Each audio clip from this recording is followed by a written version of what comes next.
Hi guys, চলে আসলাম আপনাদের মাঝে নতুন একটি সুন্দর একটি টপিক নিয়ে। আমি বাস্তব জীবন থেকে বলছি, আপনি যখন এই দুনিয়া থেকে চলে যাবেন, আপনার জানাজার শেষে দেখবেন আপনার কবর পর্যন্ত কেউ যাবে না, সবাই নিজ ব্যস্ততায় চলে আসবে। আর কেউ কেউ আপনার কবরের পাশে দোয়া দরুদ পড়ে চলে আসবে, হয়বা আপনাকে 3 দিন মনে রাখবে, হয়বা বলবে রাজীব খান মারা গেছে বা রাজীব মারা গেছে, আফসোস। 1 মাসের বেলায় আপনার কথা মনেও করবে না। এটাই বাস্তবতা, এটাই আসল কথা।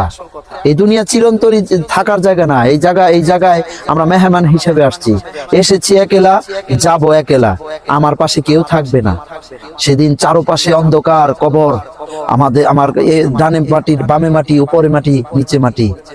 আমাদের কবরের সোয়ালের জবাবটা ভালো হয়, তাহলেই শান্তি, তাহলে মিলবে জাহান্নামের ওই কঠিন আগুন। আসেন সেই জাহান্নামের আগুন থেকে পানা চাই আল্লাহ তাআলার দরবারে।